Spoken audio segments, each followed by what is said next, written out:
예수님께서는 어머니 마리아와 함께 가나의 한 혼인잔치에 참석을 하셨습니다. 그런데 잔치가 무르익어가는 도중에 포도주가 떨어졌습니다. 이때 예수님의 어머니 마리아는 저들에게 포도주가 없다고 예수님께 이야기를 합니다. 예수께서 이르시되 여자여 나와 무슨 상관이 있나이까? 내 때가 아직 이르지 아니하였나이다.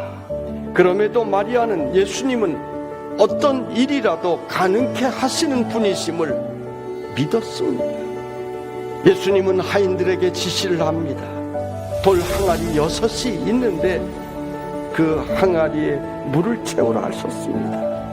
돌 항아리는 율법의 상징입니다. 정결 예식을 행하는 이 돌 항아리에 물로 손을 씻지 아니하면 죄가 됩니다. 빈 항아리에 포도주가 넘쳐나게 되었습니다. 우리는 무엇을 깨달아야 합니까? 사람들은 눈앞에 나타난 기적에 환호합니다. 그러나 우리는 구약의 율법적인 신앙생활을 넘어서 내가 포도주가 되는 삶의 체험이 있어야 하는 것입니다. 이것이 진짜 기적입니다. 우리는 이번 사순절도 코로나 팬데믹으로 우울한 사순절을 맞았습니다. 그러나 우리에게 부활의 소망이 있듯이 세상을 믿음의 눈으로 바라보는 우리 모두가 되기를 원합니다. 여러분, 안 되는 길만 보고 절망하지 마시고 될 길을 바라보시기를 바랍니다. 하나님께서 새롭게 열어주시는 그 길을 걸어가는 성도들이 되시기를 바랍니다. 부활의 날에 이르기까지 믿음의 눈으로 바라보고 믿음의 길을 걸어가는 성도들이 되시기를 주님의 이름으로 축원합니다.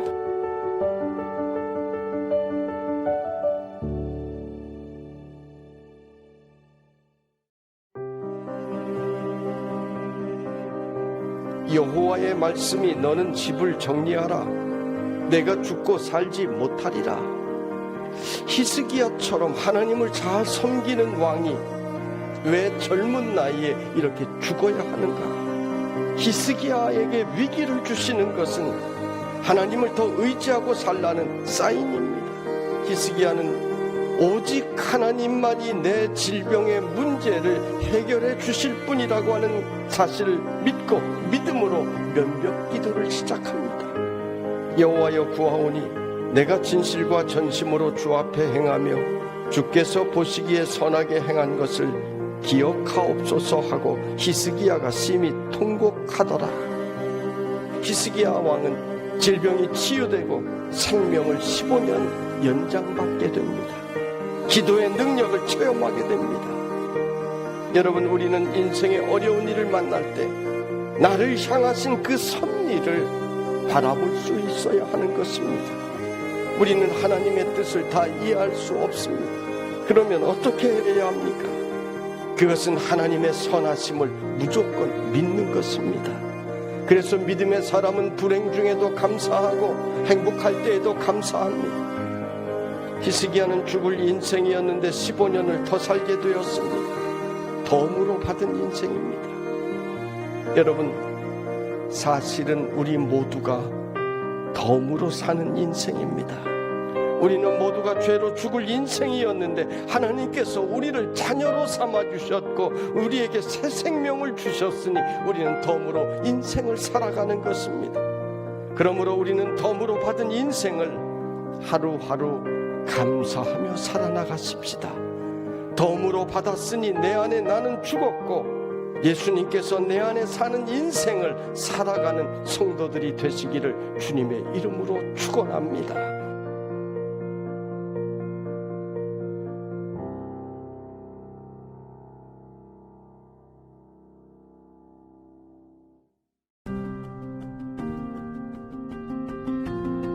지금 유다 왕국에 군대와 같은 기근이 찾아온 것은 이스라엘 백성들에게 만연한 죄에 대한 회개를 요구하시는 것이었습니다.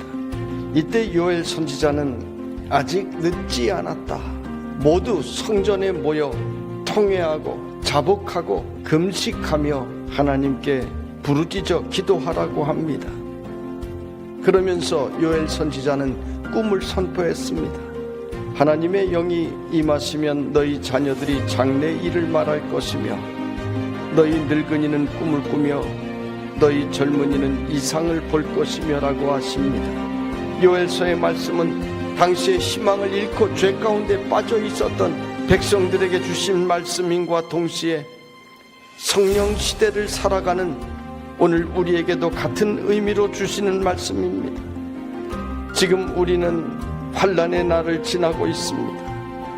코로나 팬데믹으로 인해 전 세계가 고통을 당하고 있습니다.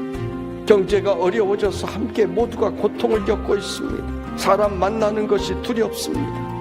그래서 우리는 지금 하루하루를 하나님 앞에서 사는 것처럼 사셔야 되는 것입니다. 여러분, 하나님께서는 우리 각자에게 꿈을 주십니다. 그리고 그 꿈을 이루어 나갈 도구도 우리에게 함께 주셨습니다. 그 도구가 무엇입니까? 믿음과 기도로 이루어 나가는 것입니다. 꿈은 현실을 이겨내게 하는 힘이 있습니다. 꿈은 나를 발전시키는 능력이 있습니다. 꿈은 어려움을 이겨내게 하는 인내가 있습니다. 꿈은 불가능한 상황에서도 도전케 하는 용기가 있습니다. 여러분은 믿음의 사람답게 담대하게 살아가시기를 바랍니다. 하나님의 영으로 충만하여 꿈을 꾸는 성도들이 되시기를 주님의 이름으로 축복합니다.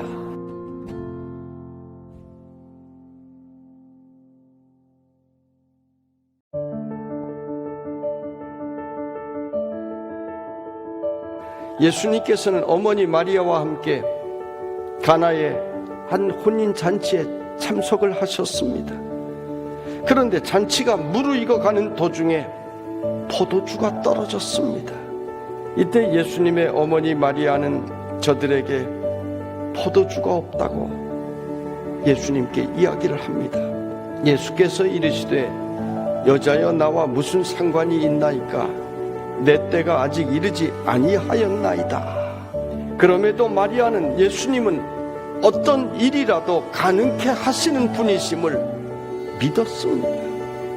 예수님은 하인들에게 지시를 합니다. 돌 항아리 6이 있는데 그 항아리에 물을 채우라 하셨습니다. 돌 항아리는 율법의 상징입니다. 정결 예식을 행하는 이 돌 항아리에 물로 손을 씻지 아니하면 죄가 됩니다. 빈 항아리에 포도주가 넘쳐나게 되었습니다. 우리는 무엇을 깨달아야 합니까? 사람들은 눈앞에 나타난 기적에 환호합니다. 그러나 우리는 구약의 율법적인 신앙생활을 넘어서 내가 포도주가 되는 삶의 체험이 있어야 하는 것입니다. 이것이 진짜 기적입니다. 우리는 이번 사순절도 코로나 팬데믹으로 우울한 사순절을 맞았습니다. 그러나 우리에게 부활의 소망이 있듯이 세상을 믿음의 눈으로 바라보는 우리 모두가 되기를 원합니다. 여러분, 안 되는 길만 보고 절망하지 마시고 될 길을 바라보시기를 바랍니다. 하나님께서 새롭게 열어주시는 그 길을 걸어가는 성도들이 되시기를 바랍니다. 부활의 날에 이르기까지 믿음의 눈으로 바라보고 믿음의 길을 걸어가는 성도들이 되시기를 주님의 이름으로 축원합니다.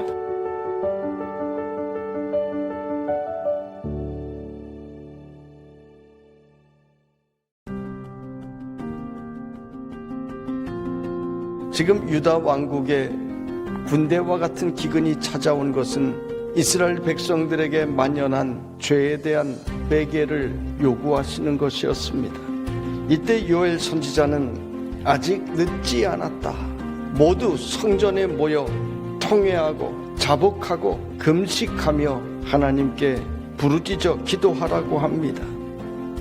그러면서 요엘 선지자는 꿈을 선포했습니다. 하나님의 영이 임하시면 너희 자녀들이 장래 일을 말할 것이며 너희 늙은이는 꿈을 꾸며 너희 젊은이는 이상을 볼 것이며 라고 하십니다. 요엘서의 말씀은 당시의 희망을 잃고 죄 가운데 빠져 있었던 백성들에게 주신 말씀인과 동시에 성령 시대를 살아가는 오늘 우리에게도 같은 의미로 주시는 말씀입니다. 지금 우리는 환난의 날을 지나고 있습니다. 코로나 팬데믹으로 인해 전 세계가 고통을 당하고 있습니다. 경제가 어려워져서 함께 모두가 고통을 겪고 있습니다. 사람 만나는 것이 두렵습니다. 그래서 우리는 지금 하루하루를 하나님 앞에서 사는 것처럼 사셔야 되는 것입니다.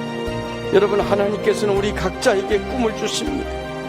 그리고 그 꿈을 이루어 나갈 도구도 우리에게 함께 주셨습니다. 그 도구가 무엇입니까? 믿음과 기도로 이루어 나가는 것입니다. 꿈은 현실을 이겨내게 하는 힘이 있습니다. 꿈은 나를 발전시키는 능력이 있습니다. 꿈은 어려움을 이겨내게 하는 인내가 있습니다. 꿈은 불가능한 상황에서도 도전케 하는 용기가 있습니다. 여러분은 믿음의 사람답게 담대하게 살아가시기를 바랍니다. 하나님의 영으로 충만하여 꿈을 꾸는 성도들이 되시기를 주님의 이름으로 축복합니다.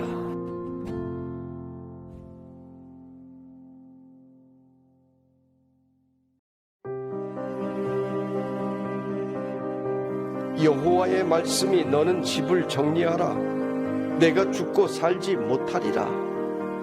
히스기야처럼 하나님을 잘 섬기는 왕이 왜 젊은 나이에 이렇게 죽어야 하는가? 히스기야에게 위기를 주시는 것은 하나님을 더 의지하고 살라는 사인입니다. 히스기야는 오직 하나님만이 내 질병의 문제를 해결해 주실 분이라고 하는 사실을 믿고 믿음으로 면벽 기도를 시작합니다. 여호와여 구하오니 내가 진실과 전심으로 주 앞에 행하며 주께서 보시기에 선하게 행한 것을 기억하옵소서 하고 히스기야가 심히 통곡하더라. 히스기야 왕은 질병이 치유되고 생명을 15년 연장받게 됩니다. 기도의 능력을 체험하게 됩니다.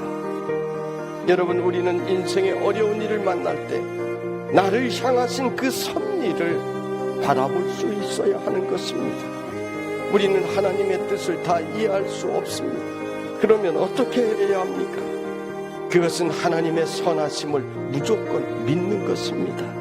그래서 믿음의 사람은 불행 중에도 감사하고 행복할 때에도 감사합니다. 히스기야는 죽을 인생이었는데 15년을 더 살게 되었습니다. 덤으로 받은 인생입니다. 여러분, 사실은 우리 모두가 덤으로 사는 인생입니다. 우리는 모두가 죄로 죽을 인생이었는데 하나님께서 우리를 자녀로 삼아주셨고 우리에게 새 생명을 주셨으니 우리는 덤으로 인생을 살아가는 것입니다. 그러므로 우리는 덤으로 받은 인생을 하루하루 감사하며 살아나가십시다. 덤으로 받았으니 내 안에 나는 죽었고 예수님께서 내 안에 사는 인생을 살아가는 성도들이 되시기를 주님의 이름으로 축원합니다.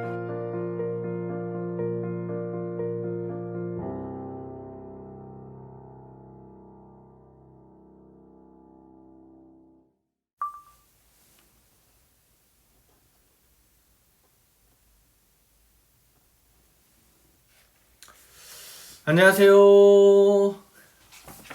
구약의 산을 오르다 세 번째 시간입니다. 오늘도 함께 저와 함께 우리 구약의 산을 또 함께 올라가는 우리 성도님들 되시기를 바랍니다. 조금 피곤하고 또 나른한 오후 시간이지만 집중하셔서 우리 함께 구약의 산을 올라서 또 어떻게 우리가 성경의 말씀을 이해하고 읽어야 하는지 우리 함께 나눠보도록 하겠습니다.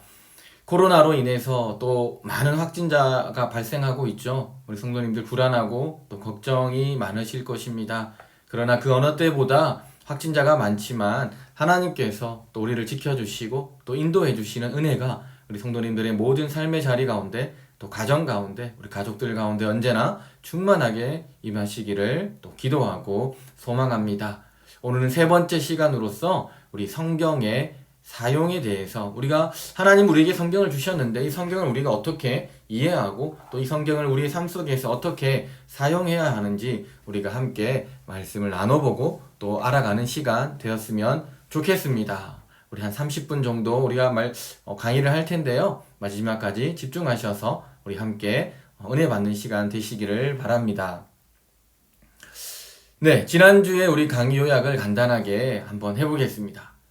지난주에 세 가지를 말씀드렸습니다. 첫 번째, 성경은 구원의 책이다. 그리고 두 번째는 그리스도를 향하고 있다. 그리스도를 가리키고 있다라고 했습니다. 그리스도로 가득 차 있는 것이 바로 성경이다라고 얘기했고요. 마지막으로 이 성경은 우리로 하여금 그리스도에게로 향하게 하고 또 이 그리스도를 향한 그 믿는 믿음을 일으킨다라고 제가 말씀을 드렸습니다. 우리가 성경을 읽을 때에 이 큰 세 가지 목적을 이해하고 우리가 성경을 읽을 때 우리는 조금 더 성경의 말씀을 잘 묵상할 수 있고 또 해석할 수 있고 더 많은 또 더 풍성한 하나님의 은혜를 누릴 수 있을 것입니다. 성경이 그리스도를 증언하는 목적이 무엇인가? 그리스도를 믿는 믿음을 일으키고 믿는 자에게 궁극적으로 그리고 실제적으로 생명, 영원한 생명 그리고 구원을 주시는 것입니다. 그래서 우리가 성경을 읽을 때에 이 세 가지를 염두에 두시고 우리가 이 세 가지를 우리가 또 발견하고 또 이 세 가지를 누리는 우리 성도님들이 되셔야 합니다. 그래서 무턱대고 성경을 읽는 것이 아니라 성경도 목적에 의해서 기록되었다라고 하는 것. 이 땅에서 만들어지는 많은 책들이 있습니다. 과학책, 역사책, 또 문학책, 시집, 여러 가지 다양한 책들이 있지만 그 책들은 모두가 나름대로의 목적을 가지고 기록되었습니다. 아무런 목적 없이 기록된 책은 없습니다. 마찬가지로 성경도 이러한 분명한 목적을 가지고 기록되었음을 우리는 잊지 말고 늘 기억하시면서 이 성경의 말씀을 우리는 읽어야 할 것입니다. 그때 우리는 조금 더 풍성한 또 하나님의 은혜를 누릴 수 있을 것입니다. 성경은 뭐라고요? 구원에 관한 책이고 두 번째, 그리스도를 향하고 있고 마지막으로 그리스도를 믿는 믿음을 일으키고 있다라고 하는 것. 우리가 그래서 이 성경을 읽을 때 우리는 구원을 경험해야 되고요. 우리는 이 성경을 읽을 때 그리스도를 발견해야 되고 세 번째, 성경을 읽을 때에 그리스도를 향한 우리의 믿음이 성장하고 성숙해야 하는 것입니다. 그렇다면 오늘은 이 성경의 말씀, 성경을 우리에게 주셨는데 그렇다면 우리는 이 성경을 어떻게 우리의 삶 속에서 사용해야 하는지를 우리가 함께 오늘 나눠보도록 하겠습니다. 기독교 신앙의 기본이 무엇일까요? 네. 어떤 분야이든 간에 기본은 중요합니다. 기본이 없으면 쉽게 무너지기 마련입니다. 그렇다면 기독교 신앙의 기본은 무엇일까? 바로 성경입니다. 바로 성경의 말씀이라고 하는 것이죠. 기본이 없는 사람은 쉽게 무너집니다. 어릴 때 어떤 운동이든 기본기를 잘 배운 사람은 성장하여서도 어른이 되어서도 기본기가 탄탄하기 때문에 어떤 운동이든 더 쉽게 적응하고 또 더 잘할 수 있는 것입니다. 마찬가지로 기독교 신앙, 우리의 신앙의 기본은 바로 이 성경의 말씀에 있다라고 하는 것, 그것을 우리는 늘 잊지 말아야 합니다. 우리 하나님은 죽어서 말을 못하는 그런 존재가 아니라 분명히 살아있고 또 분명히 존재하시면서 말씀하시는 존재임을 우리는 늘 기억해야 합니다. 하나님은 특별히 구체적인 역사적인 상황 속에서 또 지리적인 상황 속에서 또한 매우 구체적인 메시지로 우리에게 말씀하셨고 우리는 그 말씀이 어떻게 해요? 오늘 우리가 가지고 있는 이 성경에 기록되어졌고 그것이 우리에게 보존되어 지금까지 우리에게 흘러오고 있음을 우리는 늘 기억해야 하는 것입니다. 기독교 신앙의 기본이 무엇이라고요? 성경에 있다라고 하는 것. 그리고 특별히 이 성경은 추상적이거나 그리고 허구가 아니라 우리의 이 역사적인 상황 가운데 지리, 환경, 문화 가운데 구체적으로 하나님의 말씀으로 기록되었다라고 하는 것, 우리는 그것을 기본으로 가지고 그것을 믿음으로 우리는 이 성경을 이해해야 하는 것입니다. 왜 이것이 중요합니까? 이유는 단 하나입니다. 하나님은 자신이 하신 말씀, 그 말씀을 통해서 지금도 말씀하시기 때문입니다. 구약시대, 신약시대에 하나님은 인간들에게 수없이 많은 말씀을 하셨습니다. 그런데 그 말씀들을 통해서 지금도 하나님 우리에게 말하고 있다라고 하는 것을 우리가 기억해야 하는 것입니다. 하나님이 오래전에 하셨던 말씀이 오늘 우리 시대에 오늘 저와 우리 성도님들이 살아가는 그 삶의 자리 가운데 생생하게 연결되어 있다라고 하는 것, 그것을 우리는 늘 기억하시면서 성경을 읽어야 하는 것입니다. 오늘 성경은 박물관이나 또는 그냥 문서로서 문헌으로서 존재하는 것이 아니라 오늘 하나님의 말씀은 우리의 삶의 자리 가운데 동일하게 그때나 지금이나 어떻게 해요? 말씀되어지고 있다라고 하는 것. 하나님이 지금 우리에게 말씀하고 있다라고 하는 것을 우리는 늘 기억하고 이것을 이해해야 하는 것입니다.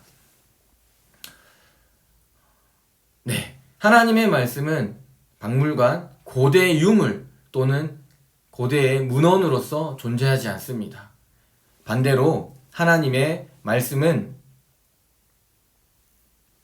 지금도 우리에게 하나님은 말씀하고 있습니다. 시편 119편, 105편 이렇게 말하죠. 주의 말씀은 내 발의 등이요 내 길의 빛이니이다. 베드로후서 1장 19절입니다. 또 우리에게는 더 확실한 예언이 있어 어두운 데를 비추는 등불과 같으니 라고 말하고 있습니다. 하나님의 말씀은 온갖 복잡하고 또는 당혹스럽고 또 혼란한 바쁘고 분주한 우리의 이 현대사회, 이 사회를 살아가는 오늘 우리에게도 어떻게 해요? 동일하게 하나님은 말씀하고 있다라고 하는 거. 그 하나님의 말씀이 뭐예요? 우리가 가는 길, 그 길, 우리의 인생의 길에 등이 되고 내가 걸어가는 길을 하나님의 말씀이 비춰주고 있다라고 하는 거. 베드로후서 1장의 말씀은 등불이라고 말하고 있습니다. 우리가 어두운 데를 비추는 이 세상이 얼마나 불안정하고 또 이 세상이 얼마나 불확실한 세상 가운데 있습니까? 그런데 이 어두운 데를 비추는 등불이 바로 하나님의 말씀이라고 하는 것. 오늘 그 하나님의 말씀이 2000년의 시간을 뛰어넘어서 오늘 우리가 살아가는, 오늘 성도님들이 살아가는 그 삶의 자리 가운데 오늘 대한민국 이 서울의 이 영등포의 이 도림교회에 또 여러분이 살아가는 그 가정 가운데 거기에 어떻게 해요? 하나님은 그곳에서 지금 우리에게 말씀하고 있다라고 하는 것입니다. 그래서 오늘 성경은 우리가 살아가는 삶을 비추고 그 길을 안내하는 조언자, 가이드와 같다라고 하는 것입니다. 오늘 성경 시편 이 두 말씀뿐만 아니라 오늘 많은 성경 구절에서 하나님의 말씀이 우리가 인생을 살아가는 길에 있어서 지혜가 되고 또 명철이 되고 그 길을 살아갈 수 있도록 하나님이 우리에게 주신 그 삶을 살아갈 수 있도록 그 모든 것들을 비춰주고 있다는, 가르쳐주고 있다라고 하는 것, 알려주고 있다라고 하는 것을 우리는 기억하셔야 됩니다. 하나님의 말씀은 그때는 말씀하셨고 지금은 말씀하지 않는 것이 아니라 그때나 지금이나 하나님은 동일하게 오늘 우리에게 지금도 말씀하고 있다라고 하는 것, 그것을 우리가 분명히 기억하고 우리는 성경을 읽어야 하고 또 이 성경의 말씀을 우리의 삶 속에서 적용하고 또 사용할 줄 알아야 하는 것입니다. 그러나 우리는 성경에서 유익을 얻느냐, 그것은 성경을 어떻게 활용하고 또 그 성경의 메시지에 우리가 어떻게 반응하느냐에 따라 달려 있습니다. 하나님의 말씀은 분명히 등이요, 빛이요, 등불이요, 우리가 살아가는 그 삶의 조언자 되시고 또 가이드 되시고 또 우리를 이끌어가는 것임에 분명합니다. 그런데 중요한 것은 우리가 어떻게 이 하나님의 말씀을 활용하고 이 메시지에 또 우리가 반응하냐에 따라 달려있다라고 하는 것입니다. 성경에서 하나님은 그분의 백성이 그분의 말씀에 계속 길을 막고 있다라고 하는 것을 말씀하고 있습니다. 하나님은 심지어 구약 시대에 하나님은 계속 말씀하셨는데 이 말씀을 듣지 않는 이스라엘 백성들 때문에 하나님은 탄식하셨다라고 말하고 있습니다. 하나님은 계속 지도자를 보내고 예언자를 보내고 사람을 보내어서 계속 하나님은 하나님의 말씀, 어떻게 살아야 하고 우리가 어떤 길을 걸어가야 하는지를 말씀하셨지만 이스라엘 백성들은 듣지 않았습니다. 그 하나님의 말씀을 듣지 않았을 때 하나님은 매우 탄식하셨습니다. 그래서 하나님은 계속 선지자들을, 예언자들을, 왕들을 통해서 계속 이스라엘 백성들에게 말씀하시고 또 호소하셨습니다. 그래서 오늘 그의 음성을 듣거든 너희 마음을 완악하게 하지 말지어다. 시편 95편 7절에서 8절의 말씀은 그렇게 말하고 있습니다. 우리가 하나님의 말씀을 듣거든 하나님의 말씀을 우리가 읽고 이 하나님의 말씀을 묵상했을 때 우리의 마음이 완악해지지 않도록 우리가 하나님의 말씀을 받아들이도록 우리가 기도하면서 하나님의 말씀을 읽어야 하는 것입니다. 결국 하나님의 말씀을 대할 때 가능한 태도는 두 가지입니다.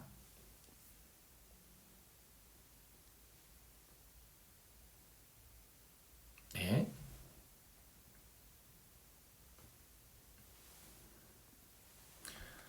하나님의 말씀을 대하는 태도는 두 가지인데요. 먼저는 하나님의 말씀을 받아들이는 것, 그리고 다른 한 가지는 하나님의 말씀을 거부하는 것입니다.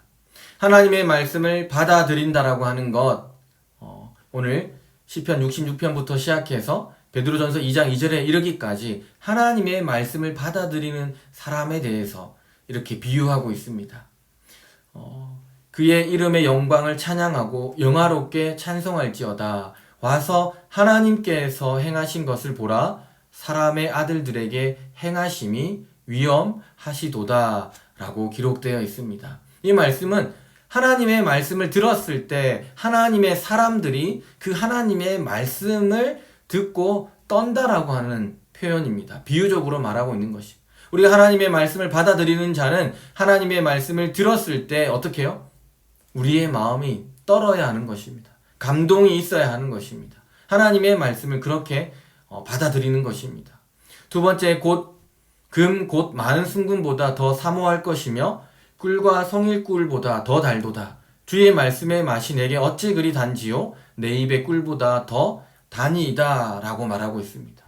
우리가 많이 알고 있는 말씀이죠. 이것은 하나님의 말씀은 금처럼 소중히 여겨야 하고 꿀처럼 달게 여겨야 하는 것입니다.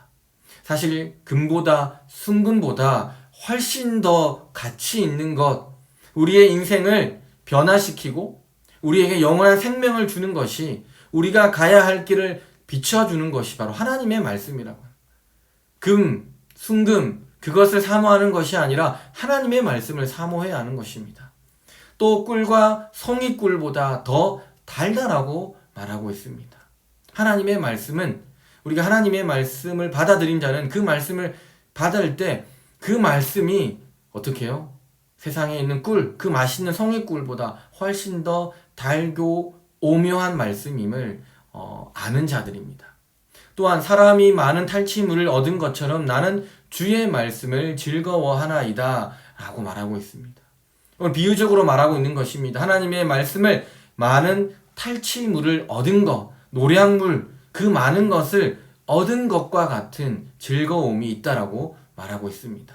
또 마지막으로 갓난 아기들 같이 순전하고 신령한 젖을 사모하라. 하나님의 말씀, 그 말씀은 마치 갓난 아기가 어떻게 해요? 엄마의 그 젖을 사모하는 것처럼 우리 하나님의 말씀을 받아들인 자는 그와 같이 순전하고 또 신령한 깨끗한 그 엄마의 젖을 사모하는 갓난 아기들처럼 하나님의 말씀을 받아들인 자는 그렇게 하나님의 말씀을 어떻게 해요? 사모하는 사람이다라고 우리에게 말하고 있습니다.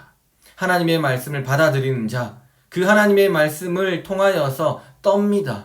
감동이 일어납니다. 그리고 세상의 그 어떤 것보다 훨씬 더 하나님의 말씀이 중요하고 가치 있음을, 그리고 달고 오묘함을 아는 자들이고 또 많은 것들을 탈취해서 얻은 것처럼 하나님의 말씀을 그렇게 즐거워하는 것입니다. 또한 갓난아기와 같이 순전하고 신령한 또 그 영적인 젖을 사모하는 자, 하나님의 말씀을 그렇게 사모하는 자들이라 말할 수 있습니다.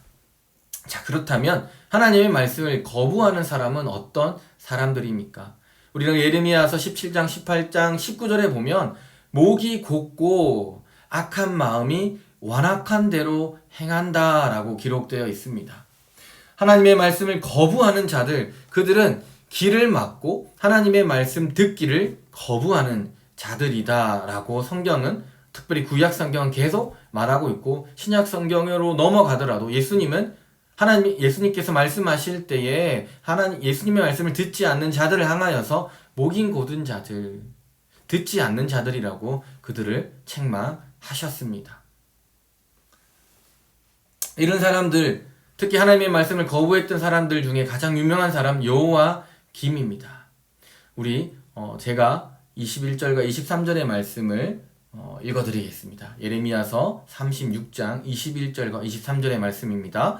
왕이 여우디아를 보내어 두루마리를 가져오게 하매 여우디가 서기관 엘리사바의 방에서 가져다가 왕과 왕의 곁에 선 모든 고관의 귀에 낭독하니 그때는 9째 달이라. 왕이 겨울 궁전에 앉았고 그 앞에는 불 피운 화로가 있더라. 여우디가 서너 쪽을 낭독하면 왕이 면도칼로 그것을 연하여 베어 화로 불에 던져서 두루마리를 모두 태웠더라 라고 기록되어 있습니다. 여호야김, 그는 하나님의 말씀을 완벽하게 거부했던 자입니다. 목인 고든 자, 악한 마음으로, 완악한 마음으로 하나님의 말씀을 거부했던 자. 그 여호야김은 하나님의 말씀을 어떻게 해요? 그 성경책을 어떻게 했습니까? 모두 불태웠다라고 하는 거. 이렇게 하나님의 말씀을 거부하는 자들, 그런 사람들은 목이 곧고 악한 마음으로 하나님의 말씀을 듣지 않는 자들이라 말하고 있습니다. 예수님 당시에도, 동시대에도 사람들이 예수님의 가르침에 대해서 보이는 반응은 비슷했습니다. 우리 씨 뿌리는 비유, 우리가 잘 알고 있는 말씀이죠. 그 씨 뿌리는 비유에서 씨가 뿌려진 각기 다른 땅의 사람들이 하나님의 말씀을 받아들이는 다양한 태도를 우리에게 말해주고 있습니다. 예수님은 우리가 마지막 날에 그분의 말씀으로 심판받으리라고 엄숙히 말씀하셨습니다. 요한복음 12장 47절 48절에 보면 이렇게 말하고 있습니다. 사람이 내 말을 듣고 지키지 아니할지라도 내가 그를 심판하지 아니하노라. 내가 온 것은 세상을 심판하려 함이 아니요 세상을 구원하려 함이로다. 나를 저버리고 내 말을 받지 아니하는 자를 심판할 이가 있으니 곧 내가 그 말이 마지막 날에 그를 심판하리라 라고 말하고 있습니다. 어떻게요? 마지막 날에 그를 심판하리라 라고 말하고 있습니다. 우리 모두는 자신의 삶을 어떤 기초 위에 세우고 살아가느냐가 중요합니다. 반석 위에 집을 지은 자들은 그 집이 어떠한 역경 또 어떠한 폭풍에도 끄떡이지 않습니다. 예수 그리스도의 가르침을 듣고 실천하는 자들이 바로 그런 자들이라 말하고 있습니다. 마태복음 7장 24절과 27절의 말씀입니다. 그러므로 누구든지 나의 이 말을 듣고 행하는 자, 하나님의 말씀을 듣는 것이 중요하죠. 듣고 행하는 자는 그 집을 마치 반석 위에 지은 지혜로운 사람 같다라고 하는 것입니다. 자신의 집을 지을 때 모래 위에 또는 비탈 위에, 언덕 위에 짓는 사람이 있을까요? 반석 위에, 땅이 튼튼한 위에, 기초가 잘 되어 있는 곳에 자신의 집을 짓는 사람이 지혜로운 사람이죠. 25절입니다. 비가 내리고 창수가 나고 바람이 불어 그 집에 부딪히되 무너지지 아니하나니 이는 주추를 반석 위에 놓은 까닭이요 나의 이 말을 듣고 행하지 아니하는 자는 그 집을 모래 위에 지은 어리석은 사람 같으리니 비가 내리고 창수가 나고 바람이 불어 그 집에 부딪힘에 무너져 그 무너짐이 심하니라 라고 말하고 있습니다. 결국 하나님의 말씀, 이 말을 듣고 행하는 자는 그 집을 반석 위에 지은 지혜로운 사람 같으니 라고 말하고 있습니다. 그리고 이 말을 듣고 행하지 아니하는 자, 그 자는 그 집을 모래 위에 지은 어리석은 사람과 같다라고 말하고 있습니다. 하나님의 말씀에 대해서 우리가 어떻게 듣고 그 말씀에 반응하느냐가 중요함을 우리에게 말해주고 있습니다. 하나님의 말씀을 듣고 우리는 과연 그렇다면 어떻게 반응해야 할까요? 우리는 하나님의 말씀을 듣고 그 말씀대로 행하는 자, 하나님의 말씀을 들었을 때 가슴이 떠야 하고 감동이 있어야 됩니다. 이 세상의 다른 그 어떤 것보다 하나님의 말씀이 가치 있다라고 하는 것, 그것을 우리가 알고 하나님의 말씀을 가까이 하며 늘 묵상하는 지혜로운 사람이 되어야 하는 것입니다. 자, 그렇다면 하나님의 말씀, 이 하나님의 말씀을 우리는 들어야 하는데, 우리 그 하나님의 말씀을 듣는 데에는 분명한 시간이 필요하다라고 하는 것입니다. 우리는 하나님이 말씀하셨고 하나님의 말씀이 성경에 기록되었으며 우리가 하나님의 말씀을 읽을 때 우리에게 말씀하시는 그 하나님의 음성을 듣는다라고 우리는 믿어야 한다라고 하는 것입니다. 여러분, 세상에서 가장 소중한 것이 무엇일까요? 하나님의 말씀이라고? 예, 맞습니다. 네, 하나님의 말씀이 가장 중요하죠. 그런데 그 하나님 말씀을 제외하고 우리의 인생에 있어서 이 유한한 인생을 살아가는, 이 짧은 인생을 살아가는 우리에게 있어서 가장 중요한 것이 무엇일까요? 바로 시간입니다. 금이다. 시간은 금보다 사실 훨씬 더 중요하고 훨씬 더 소중하다라고 하는 것. 오늘 이 시간이 지나가면 우리는 다시 그 시간으로 돌아갈 수 없습니다. 우리가 아무리 많은 대가를 지불하더라도 어제로 우리는 돌아갈 수 없습니다. 어제의 시간으로 우리는 결코 돌아갈 수 없다라고 하는 것을 우리는 늘 기억해야 합니다.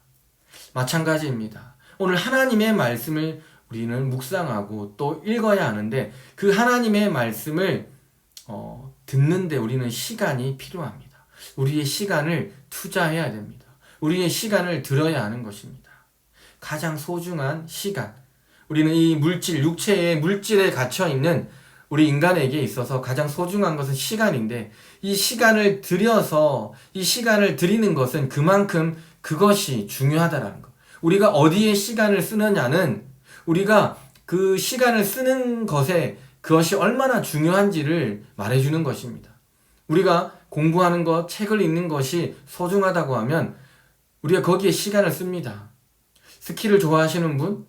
먼 거리를 겨울만 되면 스키 타러 가죠.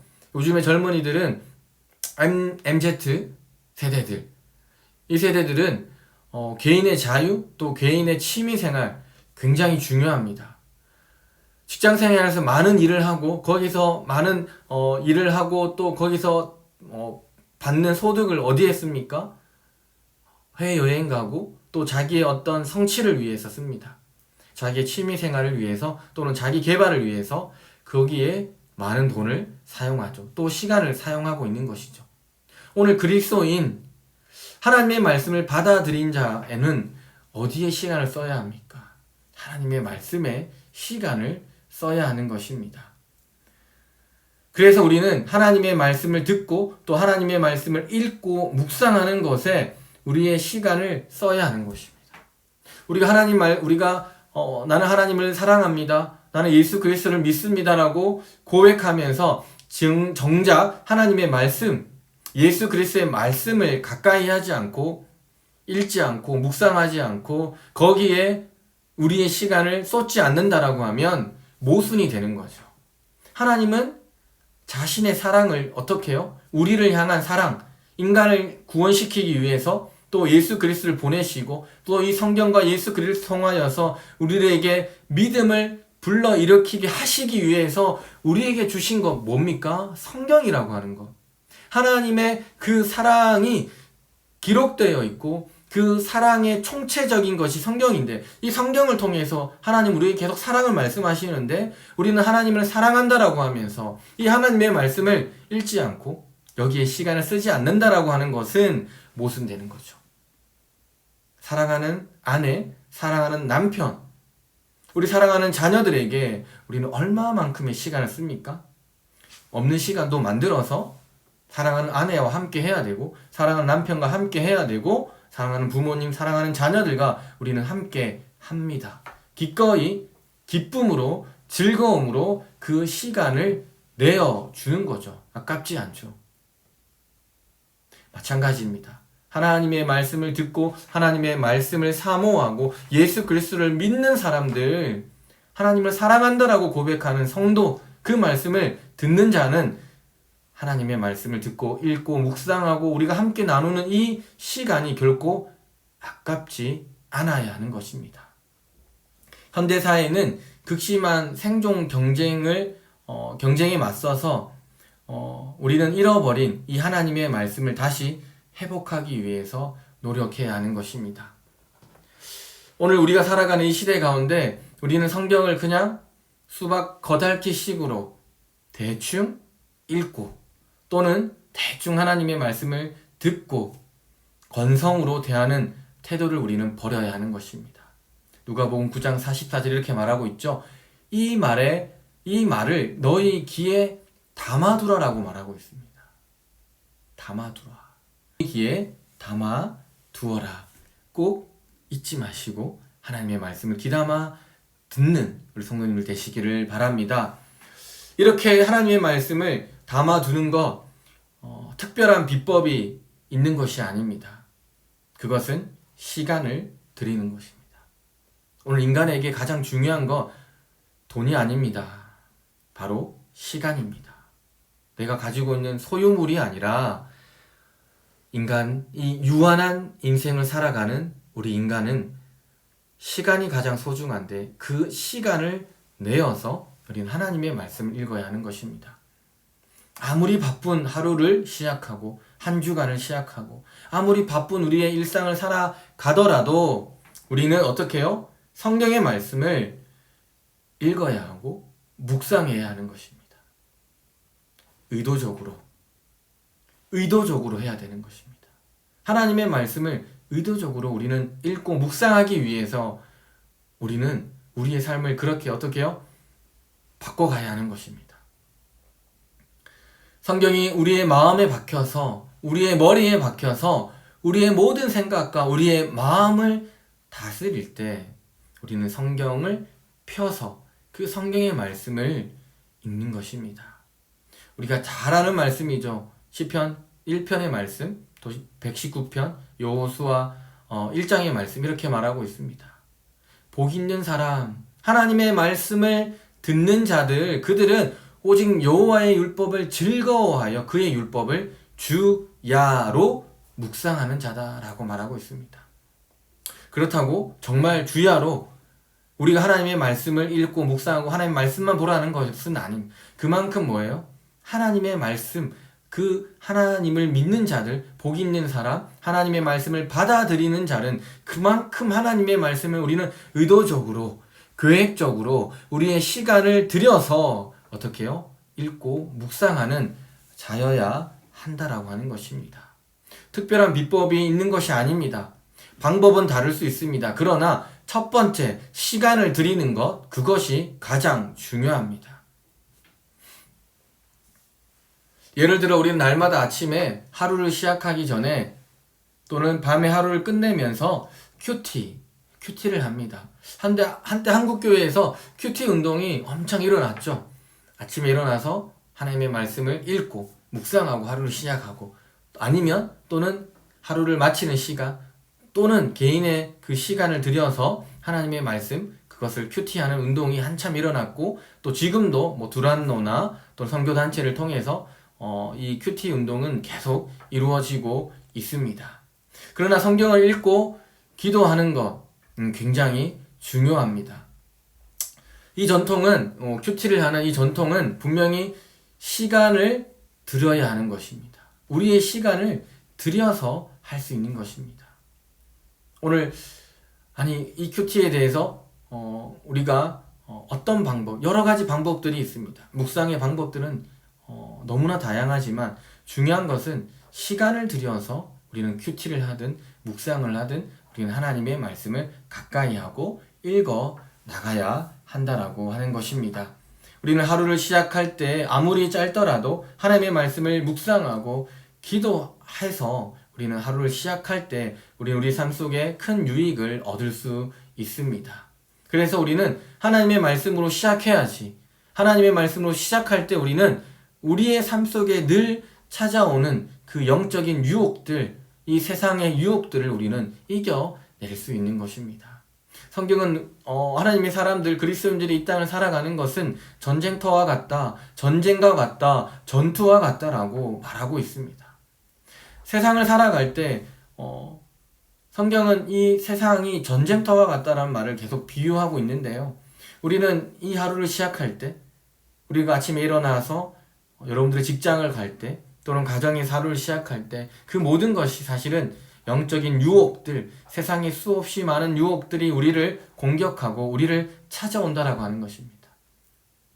사탄 마귀는 여전히 영적 세력들은 우리를 공격하려고 하는데 우리는 우리에게 주신 이 하루를 시작할 때 그냥 아침에 일어나서 헐레벌떡 바쁘게 그냥 우리 하루의 일상을 세상 사람들과 똑같이 시작한다라고 하면 이것은 마치 전쟁터에 나가는 군인이 아무런 준비 없이 아무런 무기 없이 무장하지 않고 전투복을 입지 않고 비무장으로 전쟁터에 나가는 것과 똑같다라고 하는 것입니다.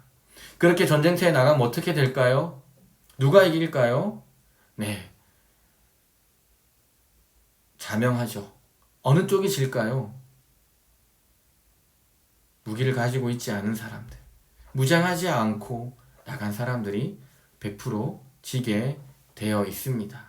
그렇기 때문에 우리는 아침에 우리가 하루를 시작할 때 우리는 이 말씀을 통하여서 영적인 무장, 세상의 유혹과 영적인 세력들과 싸워서 이길 수 있는 우리는 준비를 하고 나가야 하는 것입니다.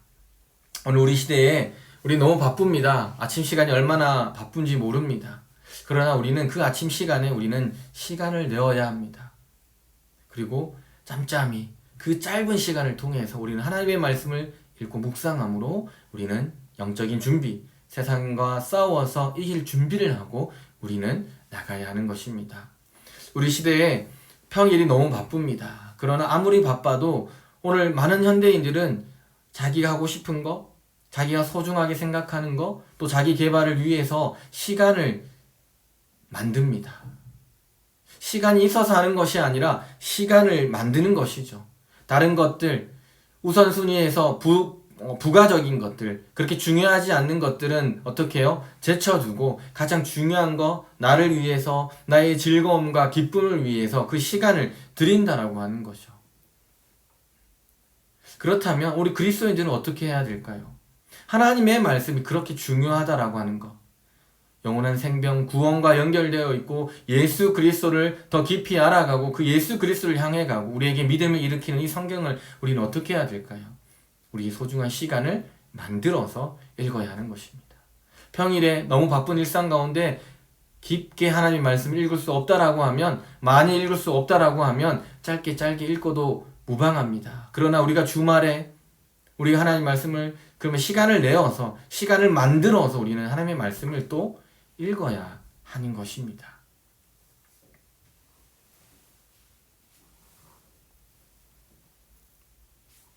네.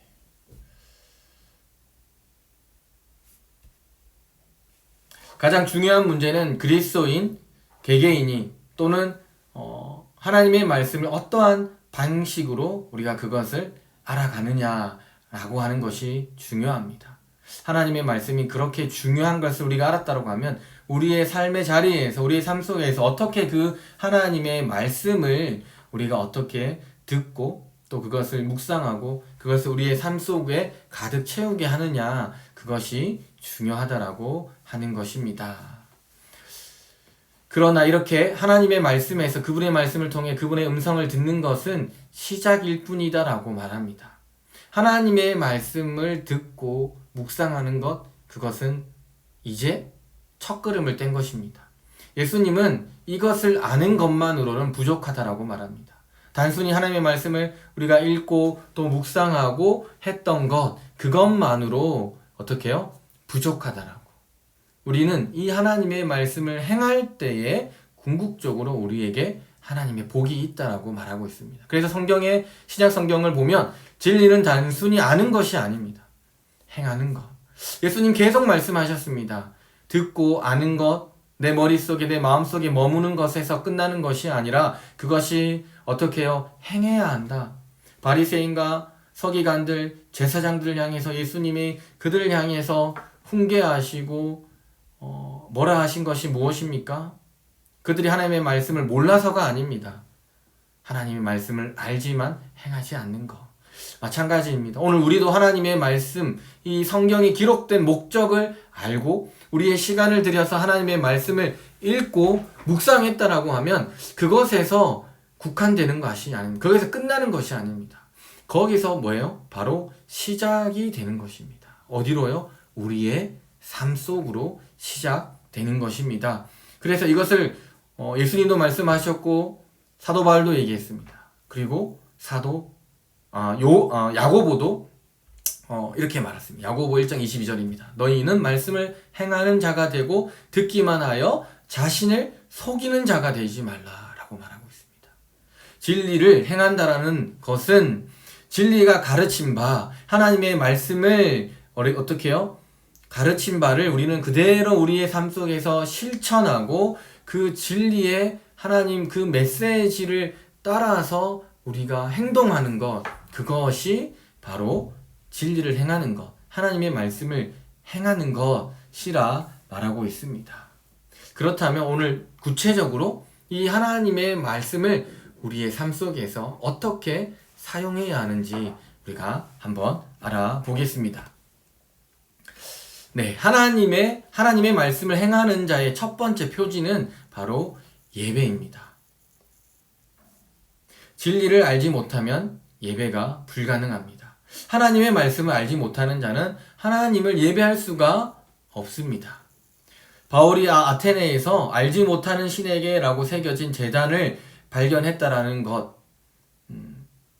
거기는 뭐냐면 사람들이 어떻게 해요? 아테네 사람들이 어떻게 해요? 하나님의 알지 못하는 신을 어떻게 해요?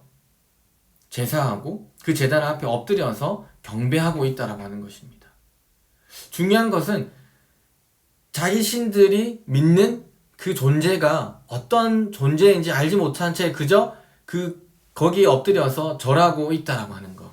굉장히 무서운 거죠. 내가 절을 하는데, 내가 믿는다라고 얘기하는데, 내가 경배한다라고 얘기하는데 그 존재가 누군지 몰라요. 그냥 절하는 거예요. 그냥 엎드리는 거예요. 그런 신이 과연 존재할 수 있을까요? 오늘날 우리는 이제 유교 문화권에서 많이 벗어났습니다. 저희 어릴 때 저희 할아버지 때에도 많은 제사가 있었습니다. 1년에 보통 12번, 13번의 제사를 드렸던 유교 집안이었습니다. 그런데 저희 할아버지께서 예수 그리스도를 믿음으로 말미암아 이 모든 제사를 없애주셨어요. 그런데 이 제사를 지금도 저희 아버지는 기억합니다. 이 제사상을 어떻게 차려야 되고 어떤 복장을 하고 언제 해야 되고 몇 시에 해야 되고 저는 잘 모릅니다. 저는 태어나서 한 번도 제사를 해본 적이 없는데요. 저희 아버지는 어릴 때 할아버지 밑에서 그렇게 제사에 관련된 여러 가지 방식들, 그 순서들, 그런 지식들을 알고 있었어요. 그런데 오늘날 여전히 제사를 하는 가정들이 있습니다. 그런데 그 위에 올라가는 제사상들을 보면 기가 막힙니다. 네. 오렌지가 올라가고요. 이렇게 메론이 올라가고요. 파인애플이 올라가는 등등. 한 번씩 이렇게 유튜브나 또는 그 인터넷에 사진을 보면 오늘 제사 드렸다라고 올려진 사진을 보면 네, 열대 과일이 올라가는 것들을 보게 됩니다. 그게 뭘까요? 네. 뭔지 모르고 그냥 전통적으로 어떤 것인지 모르고 그냥 제사상을 차리고 아버지 때부터 아니면 할아버지 때부터 흘러왔던 그거대로 그냥 신을 섬기고 있는 것입니다. 그 신을 모른 채 그냥 어떻게 해요? 주술적으로 또는 맹목적으로 그렇게 제사를 하는 것이죠. 마찬가지입니다. 오늘 우리가 하나님을 예배한다라고 했을 때 우리가 하나님을 알지 못하고 하나님을 예배하는 것은 마치 이와 똑같은 것입니다. 그 신을 모르면 그 신이 어떤 예배를 원하는지, 우리가 하나님을 예배하는데 우리 하나님을 모르면 하나님이 어떤 예배를 우리에게 원하시는지를 모른 채 우리는 그저 예배를 하는 것이죠. 하나님과는 전혀 다른, 하나님이 원하시는 방법, 하나님이 원하는 어떤 그런 이런 예배가 아니라 오늘 우리가 그저 예배하는, 우리의 생각과 우리의 방법과 우리의 노력과 우리의 정성을 다해서 그냥 하나님을 예배하는 것, 그 예배를 하나님이 기뻐하시겠느냐라고 하는 것입니다. 인격적인 하나님은 그것을 결코 기뻐하지 않는다라고 하는 것입니다. 우리가 살아계시고 참되신 하나님을 알기 시작할 때, 하나님의 말씀을 받아들일 때, 하나님이 우리에게 말씀하신 이 성경을 펴서 이 하나님의 말씀을 읽을 때, 묵상할 때, 우리의 시간을 들여서 그 말씀을 우리의 생각과 마음속에 담을 때, 그 다음에 일어나는 행동이 뭐냐면 바로 예배라고 하는 것이죠. 그래서 중요한 것입니다. 하나님의 이 성경을 어떻게 사용하느냐? 하나님의 말씀을 읽고 묵상하고 그 하나님의 말씀을 어떻게 해요? 예배로 나아가기 때문에 우리는 성경을 반드시 읽어야 되고 묵상해야 하는 것입니다. 하나님의 말씀을 알지 못하고 하나님의 말씀을 이해하지 못하고 하나님을 알지 못하는데 우리가 어떻게 하나님을 예배할 수 있겠습니까? 하나님은 인격적인 하나님이시라고 제가 누누이 말씀드리죠. 근데 그 하나님을 알지 못하고 하나님을 예배하는 것은 마치 저 산, 계룡산에 있는 나무나 돌에게 예배하는 것, 경배하는 것과 똑같다라고 말할 수 있습니다. 그래서 우리는 하나님의 말씀을 더 많이 알고 깊어지면 깊어질수록 성령 하나님의 조명을 통해서 우리가 하나님의 말씀을 이해하게 될 때 우리는 결국 뭐예요?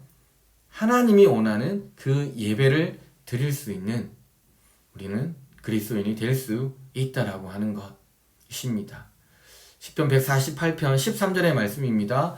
여호와의 이름을 찬송할지어다. 그의 이름이 홀로 높으시며 그 영광이 땅과 하늘 위에 뛰어나심이로다 라고 말하고 있습니다.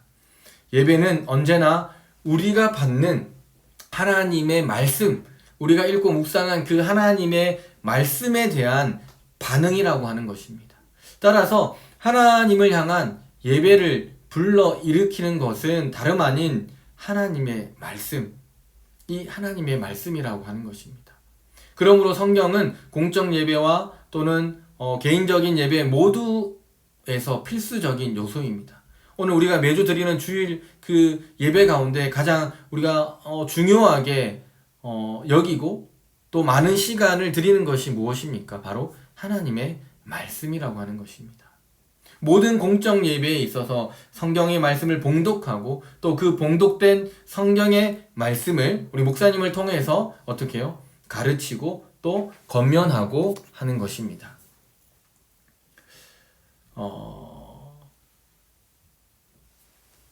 네. 공적 예배든 사적 예배든 하나님의 말씀, 이 말씀이 중요하다라고 하는 것 우리는 잊지 말아야 하는 것입니다. 자, 두 번째,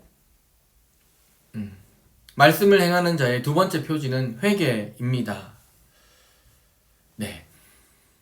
하나님의 말씀은 우리에게 하나님이 누구인지 뿐 아니라 하나님이 어떤 분이신지 뿐만 아니라 우리가 누구인지도 말씀해 주신다라고 하는 것. 굉장히 중요한 말씀이죠.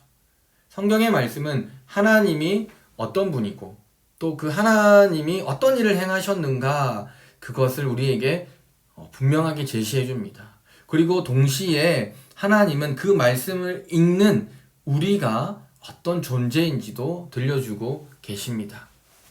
하나님은 우리가 바로 갖고 있는 죄를 드러내 주시고요. 또 우리가 이 죄를 고백하고 이 죄로부터 떠나기를 하나님은 원하신다라고 하는 것입니다. 성경은 이 생생한 지규로 이 진리를 우리에게 말해주고 있습니다. 하나님의 말씀은 거울 같아서 우리가 무엇과 같은지 정확하게 보여준다라고 말하고 있고요. 또 검 같아서 어떻게 우리의 이 죄악된 양심을 찌른다라고 말하고 있습니다. 하나님의 말씀은 망치와 불 같아서 우리를 부수고 또 우리를 정결하게 한다라고 하나님은 우리에게 말씀하고 있습니다. 그래서 우리는 성경 읽을 때마다 이렇게 말씀하시는 하나님의 말씀에 귀를 기울여야 하는 것입니다. 하나님이 말씀을 통하여 우리는 내가 죄인이라고 하는 것, 우리는 유한한 이 육체 속에서 또 우리는 세상의 온갖 유혹 속에서 죄를 지을 수밖에 없는 연약한 존재, 불완전한 존재, 그래서 하나님이 반드시 필요한 존재임을 우리는 알아야 하는 것입니다. 그래서 예레미야서 7장 3절 또 예레미야서 1장 16절 17절의 말씀 우리에게 이렇게 말하고 있습니다. 만군의 여호와 하나님께서 이와 같이 말씀하시되 너희 길과 행위를 바르게 하라 라고 말하고 있습니다. 내 목전에서 너희 악한 행실을 버리며 행악을 그치고 선행을 배우라 라고 말하고 있습니다. 하나님의 말씀을 어떻게 사용해야 합니까? 하나님의 말씀을 행하는 자는 이 하나님의 말씀을 통해서 내가 어떤 존재인지가 드러내어지고 그리고 내가 어떤 존재인지를 깨닫게 되고 그랬다라고 하면 우리는 회개의 단계로 넘어가야 합니다. 하나님의 말씀을 읽는 자는 어떻게 해요? 읽는 것에 그치는 것이 아니라 반드시 회개해야 되는 것. 우리는 불완전하고 우리는 연약하고 우리는 유한하고 그러한 존재임을 우리가 인식하고 그래서 우리는 이 성경의 말씀을 통하여서 회개함으로 하나님 앞에 옳은 길 바른 행위로 우리는 선행을 하면서 우리는 살아가야 한다라고 하는 것을 우리는 성경의 말씀을 통해서 우리는 알아야 하는 것입니다. 네, 세 번째입니다. 하나님의 말씀을 행하는 자, 그런 사람의 특징은 바로 믿음입니다.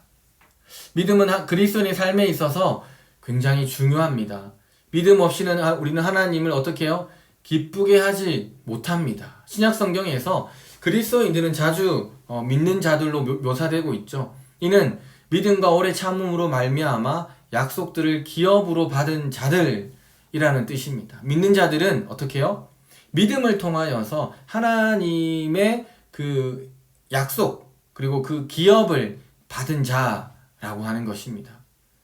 그러나 믿음은 우리가 매우 지난주에도 비슷한 말씀을 드렸지만 매우 오해되는 경향이 많습니다. 믿음이 우리가 사실이 아니고 강하게 의심하는 바를 믿으라고 스스로를 다그치는 게 아닙니다.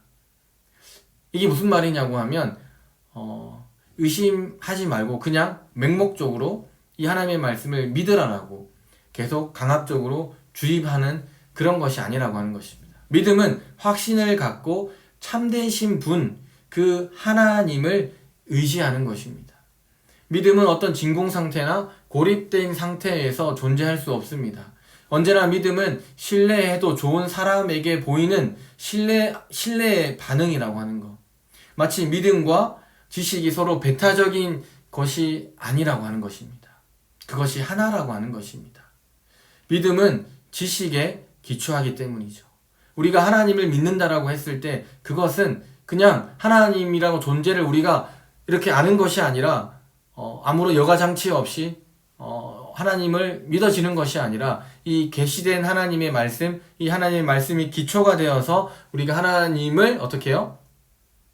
믿어진다라고 하는 거. 진공 상태 또는 고립 상태, 나 혼자 독방에 있어서 골방에 있어서 우리의 그냥 생각과 우리의 상상을 통해서 하나님을 믿어지는 것이 아니라고 하는 것. 하나님의 말씀을 듣고 그것을 묵상하고 또 읽고 또 그 말씀을 어떻게 해요? 행할 때 우리의 선함을 행하고 우리가 어떤 존재인지를 인정하고 고백하고 회개하며 나아갈 때 그것이 바로 우리의 믿음이 된다라고 하는 것입니다.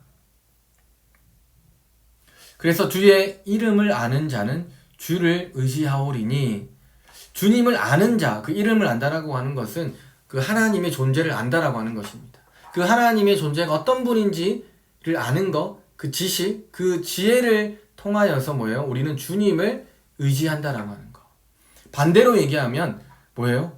주의 이름을 알지 못하면 주님을 어떻게 해요? 의지하지 못한다. 주님을 믿을 수 없다라고 하는 것입니다. 우리가 믿는다라고 하는 거, 우리가 누군가를 의지한다라고 하는 것은 그것이 어떻게 해요? 믿을 만한 존재요, 대상이 되기 때문이죠. 그래서 우리가 하나님의 말씀을 읽고 묵상할 때 하나님이 어떻게 해요? 하나님은 우리가 믿을 수 있는, 우리가 믿을 만한 충분한 대상임을, 진리임을 우리가 알기 때문에 우리는 하나님을 의지하고 하나님을 믿는다라고 하는 것입니다. 우리의 생각과 우리의 이 상상 속에서 만들어지는 것이 결코 아니라고 하는 것이 중요합니다. 우리가 하나님을 신뢰하는 이유는 하나님이 신뢰할 만하다라고 하는 것, 그것을 어떻게 아나요? 하나님께서 친히 말씀하신 이 성경의 말씀을 통해서 우리가 아는 것입니다.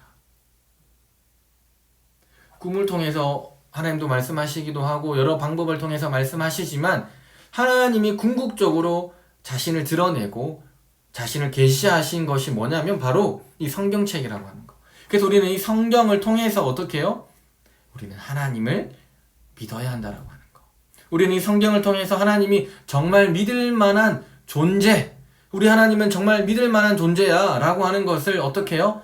우리가 알게 되고 믿음으로 고백하게 되는 것, 그것이 중요하다라고 말하고 있는 것입니다. 그래서 로마서 10장 17절 이렇게 말하고 있죠. 믿음은 들음에서 나고 들음은 그리스도의 말씀으로 말미암느니라 라고 말하고 있습니다. 우리는 믿기 위해서, 그래서 우리는 어떻게 해요? 시간을 내어야 하는 것입니다. 믿음은 어디서 시작한다고요? 주의 이름을 아는 것, 그것은 바로 주님의 말씀, 하나님의 말씀, 최종적인 계시의 말씀인 하나님의 이 성령의 말씀을 우리가 뭐예요? 귀로 들을 때, 마음으로 들을 때, 그것을 받아들일 때 어떻게 해요? 믿음이 우리에게 일어난다라고 하는 것입니다. 그래서 우리는 시간을 내어야 됩니다. 시간을 들이지 않고, 시간을 내지 않고 우리는 하나님을 더 깊이 알 수 없습니다. 하나님을 더 알아갈 수 없는 것입니다. 여러분, 하나님이 가장 소중하십니까? 하나님이 우리 인생에 있어서 가장 중요한 분이시고 가장 우선순위가 된다라고 고백하시면 우리는 그분의 말씀을 읽고 묵상하는, 그분을 깊이 알아가는 그 시간을 하나님 앞에 드려야 하는 것입니다. 하나님이 그 어떤 금은 보화보다, 우리가 하나님께 드리는 그 헌물보다 가장 중요하게 생각하는 것은 하나님의 말씀을 알아가고 하나님을 더 깊이 이해하기 위해서 우리의 이 시간을 드리고 하나님의 말씀을 읽고 묵상하는 그것을 더 하나님은 기쁘고 즐겁게 생각하신다라고 하는 것을 우리는 잊지 말아야 할 것입니다. 믿음이 성장하시기 원합니까? 믿음이 자라나시기를 원하십니까? 아니면 내 믿음이 왜 이렇게 정체되어 있지? 왜 내 믿음이 이렇게 성장하지 않고 성숙하지 않지? 특별히 코로나 시대에 많은 그리스도인들이 힘들어합니다. 어려워합니다. 정체되어 있고 아니면 퇴보하는 것 같습니다. 우리 내 신앙이 퇴보하는 것 같습니다. 많은 사람, 우리 그리스도인들 중에서도 코로나 블루, 우울증, 마음의 불안함을 호소하면서 기도 요청을 합니다. 왜 그럴까요? 그것은 하나님의 말씀을 읽고 묵상하는 것에 우리가 우리의 시간을 들이지 않기 때문입니다. 성장하시기 원합니까? 더 많은 우리의 신앙이 성숙해지고 깊이와 높이와 너비가 이렇게 넓어지기를 원하십니까?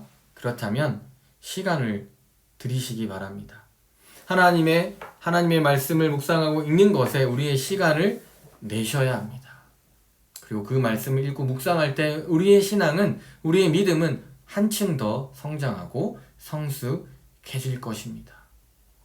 말씀을 행하는 자, 그 사람은 바로 믿음이라고 하는 것입니다. 네. 네 번째입니다. 말씀을 듣는 자가 아니라 행하는 자가 되어야 합니다. 순종은 권위에 대한 복종을 포함하는데 이것은 오늘날 우리가 살아가는 시대에는 별로 인기가 없습니다. 그러나 예수님께서 친히 하나님의 말씀이 주는 그 약속을 믿었을 뿐만 아니라 그 말씀이 내리는 명령에 순종해야 한다라고 하나님은 말씀하셨습니다. 예수님조차도 하나님의 말씀에 어떻게 해요? 순종하셨습니다. 하나님의 말씀이 전적으로 기쁘고 즐거움으로 예수님도 순종할 수 있는 것은 아니었습니다. 어쩌면 하나님께서 이 땅에 성육신하셔서 오시는 것조차 그것도 하나님의 말씀으로 이루어졌는데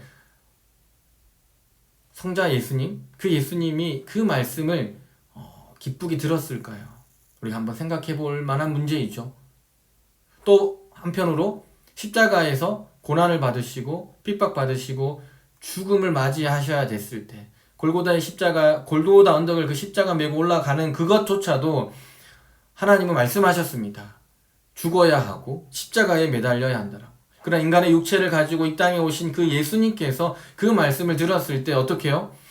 정말 마음의 기쁨으로 즐거움으로 순종할 수 있었을까요? 겟세마네 동산에서 예수님은 어떻게 해요? 땀이 피가 될 정도로 뭐예요? 기도하셨다라고 하는 거. 내 잔을 옮길 수 있으면 옮겨달라고 예수님도 그렇게 기도하셨습니다. 오늘 현대를 살아가는 오늘 그리스도인들에게 순종은 권위에 대한 복종을 포함하는 것인데 하나님의 말씀에 어떻게 해요? 순종해야 되는 거. 순종이 안 되면 기쁘고 자발적인 마음이 안 될 때는 어쩌면 복종하라고까지 우리에게 말하고 있습니다. 그런데 그것을 우리가 받아들이기에 우리는 별로 기쁘지 않고 즐겁지 않습니다. 그러나 예수님은 우리에게 말씀하고 있습니다. 듣는 자는 그 들은 말씀을 따라 진리의 말씀을 따라서 행해야 한다라고 하는 것. 예수님조차도 어떻게 해요? 하나님의 말씀을 듣는 것에 그친 것이 아니라 그 십자가의 자리로 나아가셨다라고 하는 것. 하나님의 말씀을 따라 행했다라고 하는 것, 우리는 그 말씀을 읽지 말아야 할 것입니다. 예수님은 단순히 하나님의 말씀을 듣고 행하는 그것을 뛰어넘어서 한 발자국 더 나가셨습니다. 고대 이스라엘이 하나님께 순종함으로써 하나님을 향한 사랑을 증명했듯이 예수님은 오늘 그들의 제자들에게도 말씀하셨습니다. 순종함으로 그리스도를 향한 그 사랑을 증명해야 한다라고 말하고 있습니다. 예수님이 순종하셨습니다. 또 예수님을 따랐던 그 제자들도 어떻게 해요? 예수님처럼 순종해야 한다라고 말하고 있습니다. 너희가 나를 사랑하면 나의 계명을 지키리라. 나의 계명을 지키는 자라야 나를 사랑하는 자니. 사람이 나를 사랑하면 내 말을 지키리니 나를 사랑하지 아니하는 자는 내 말을 지키지 아니하나니. 요한복음 14장 15절, 21절, 23절과 24절에서 예수님은 제자들에게 계속 말씀하고 있습니다. 어떻게 해요? 행해야 된다고. 지켜야 한다라고. 그 말을 지키는 자. 그 사람이 바로 어떻게 해요? 그리스도, 예수를 사랑하는 자, 참된 죄자임을 말하고 있습니다. 예수님도 하나님의 말씀에 순종하여서 십자가의 자리로 복종하시며 나아가셨던 것처럼 오늘 그를 따랐던 제자들도 어떻게 해요? 예수님의 제자들도 예수님을 사랑한다라고 하면 그 계명을 지키는 자, 그 말씀을 따라 살아가는 자가 바로 나를 사랑하는 자라고 말하고 있습니다. 그렇다면 오늘 동일하게 오늘 우리도 예수님이 나의 구주임을 고백하는 오늘 우리도 동일하죠. 하나님의 말씀, 예수 그리스도의 말씀을 지켜서 우리의 삶 속에서 힘들지만 그것을 지켜내려고 발부둥치고 행하는 자가 어떻게 해요? 결국에는 예수 그리스도를 사랑하는 참된 죄자임을 그리스도인임을 말해주는 것입니다. 우리도 어떻게 해요? 행하는 자가 되어야 한다라고 하는 것, 그것을 우리에게 말해주고 있습니다. 하나님이 그분의 말씀에서 그렇게 많은 주제에 관해서 자신의 뜻을 아주 분명하게 드러내고 있습니다. 우리는 그것을 그저 습관적으로 감사하기보다는 더 크게 감사해야 됩니다. 거룩한 삶을 향한 첫걸음은 하나님이 무엇을 기뻐하고 또 무엇을 싫어하는지를 우리는 분명히 아는 것에서 시작합니다. 그러므로 그리스도인의 가장 간절한 바람은 성경을 따라 사는 것, 하나님의 말씀, 그 계명, 그거 우리에게 주어진 그 약속의 말씀을 우리의 삶의 자리에서 부족하고 힘들지만 하나하나 지켜서 나아가는 것. 그런 사람이 바로 어떻게 해요? 하나님을 기쁘시게 하는 자고 거룩한 삶을 살아가는 사람이라고 하는 것입니다. 오늘 이것은 개인의 의뿐만 아니라 사회적인 의에도 동일하게 적용됩니다. 하나님의 말씀에 나타나는 하나님의 백성을 향한 하나님의 뜻은 우리의 모든 삶과 관련이 있습니다. 오늘 내가 살아가는 나의 가정과 우리 교회와 나의 직장 그 안에서도 동일하게 일어나야 된다라고 하는 것입니다.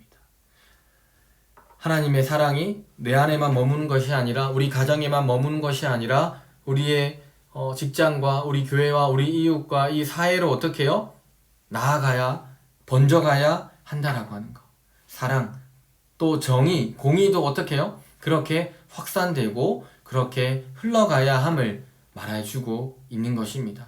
하나님의 말씀은 우리에게 하나님을 사랑하며 자신을 절제하고 이웃을 섬기라라고 예수님은 계속 우리에게 말씀하셨습니다. 이웃뿐만 아니라 어떻게 해요? 원수까지도 사랑해야 한다라고 예수님은 우리에게 말씀하셨습니다. 우리의 이웃은 사람이고 사람은 영혼뿐만 아니라 육체를 가지고 있는 이 공동체 속에서 살아갑니다. 그래서 우리는 그 공동체까지도 우리는 궁극적으로 사랑하며 또 그곳에 정의와 공의가 넘치도록 우리는 살아가야 하는 것입니다. 나의 안녕, 나의 안전뿐만 아니라 우리의 이웃의 그들의 육체적인 또 그들의 삶의 안녕을 위해서 또 우리가 살아가는 이 사회의 안녕을 위해서 또 그리고 이 인류가 살아가는 이 안녕과 안전을 위해서 우리는 늘 기억하고 또 그것을 행함으로 우리 삶 속에서 실천하며 살아가야 하는 것입니다. 최근에 있었던 울진에 큰 불, 강원도에 큰 불이 있었습니다. 이것은 우리 집에 불이 나지 않았으니까 아니 우리 동네 우리 이웃이 아니니까 괜찮다라고 하는 것이 아닙니다. 오히려 우리는 하나님 말씀 가운데 하나님께서 하나님 말씀 가운데 우리는 그 불이 나서 자신의 삶의 자리, 삶의 터전을 잃어버린 그 이재민들을 보면서 우리는 함께 아파야 하고 우리는 함께 그 고통에 참여해야 되는 것입니다. 그리고 어떻게 해요? 도울 수 있는 방법을 생각해야 하는 것입니다. 우리가 가는 것이 제일 좋겠지만 갈 수 없다라고 하면 어떻게 해요? 우리는 후원을 해야 되고 그것이 힘들고 어렵다라고 하면 우리는 그들의 안녕과 그들의 삶을 위해서 우리는 기도해야 하는 것입니다. 또한 반대로 지금 러시아가 우크라이나를 침공했습니다. 지금 전쟁이 3주간 진행되고 있는데 수없이 많은 민간인들 또 어린이들이 귀한 아까운 생명을 잃고 있습니다.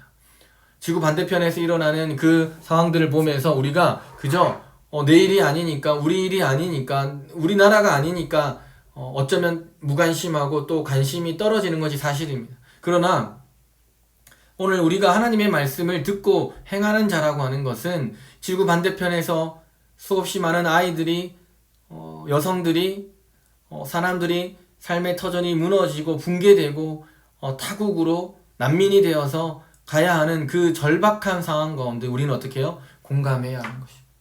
기도해야 하는 것이고 도울 수 있는 방법이 있으면 우리는 그들에게 손을 내밀어서 그들을 도와주어야 하는 것입니다.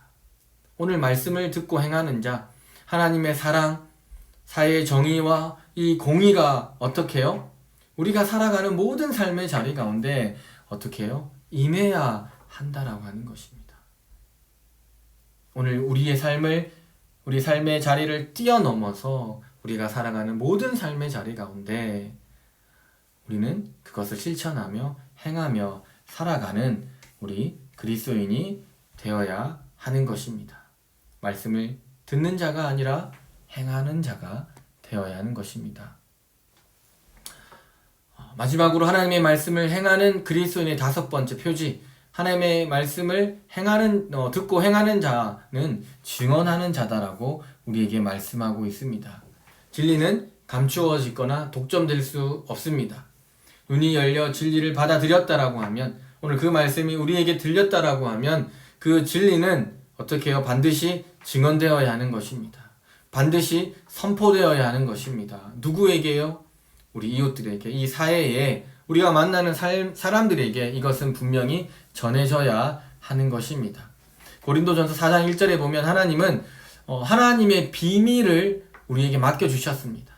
우리가 먼저 하나님의 말씀을 들었고 우리가 먼저 하나님의 말씀을 담았다는, 간직한 것은 그저 그것이 내 안에 머무는 거, 아니면 우리 안에 머무는 것이 아니라 오늘 그 하나님의 말씀을 어떻게 해요?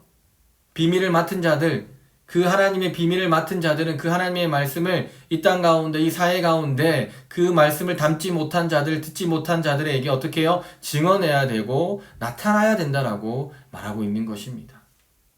증언과 증거라는 단어의 가치가 많이 내려갔고 이따금 그저 종교적 자서전에 나오는 이야기로 치부될 때가 있습니다. 그러나 그리스도인의 증언은 그리스도에 대한 증언입니다.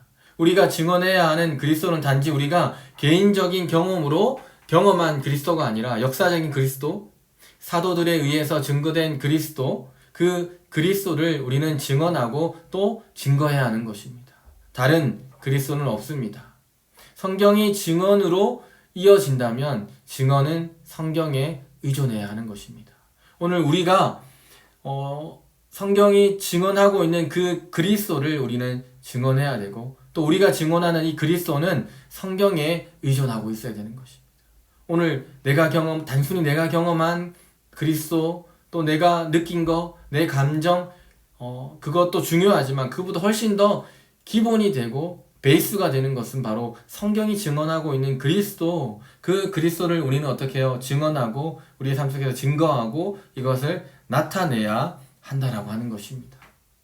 그러므로 성경은 그리스도의 삶에서 그렇기 때문에 굉장히 중요하고 본질적인 부분이라고 하는 것입니다. 하나님의 계시는 예배로 이어지고 하나님의 경고는 회개로 이어집니다. 그리고 하나님의 약속은 믿음으로 이어지고 하나님의 명령은 순종으로 이어집니다. 그리고 마지막으로 하나님의 진리의 말씀, 이 성경은 증언되어야 됩니다. 성경이 없으면 그리스도인의 삶은 사실 불가능하다 할 수 있습니다. 어떻게 해요? 그분이 누구인지, 내가 어떤 존재인지, 나는 어디에 순종해야 하는지, 또 우리의 믿음이 어디서 시작되고 어디서 무엇 때문에 깊어져야 하는지, 또 우리의 이 무엇을 증언해야 되는지를 알 수 없기 때문입니다. 그렇기 때문에 이 성경이 그리스도인 하나님을 믿는 자들에게 그만큼 본질적이고 그만큼 중요하다라고 하는 것입니다. 성경이 없으면 그리스도인의 삶이 불가능할 정도라고 하는 것, 이것은 결코 과장이 아닙니다. 오늘 아직 세상에 글을 몰라 성경을 읽지 못하는 사람들이 많습니다. 오늘 우리나라는 거의 문맹률이 거의 없습니다. 그러나 아주 소수의 사람이지만 아직 글을 읽지 못하는 사람이 있고요. 또 특히 가난한 나라, 또 어려운 나라를 갔을 때 그 나라에서는 여전히 글을 읽지 못하는 사람들이 너무나 많습니다. 또한 그런가 하면 글을 읽을 줄 알지만 문화적 배경이나 또는 글자를 읽기 싫어하는 이들, 하나님의 말씀, 또 글을 읽지 싫어하는 사람들이 많이 있습니다. 그렇기 때문에 우리는 어떻게 해요? 그것을 우리의 삶 속에서 증언하고 또 증거하고 또 선포할 수 있어야 하는 것입니다.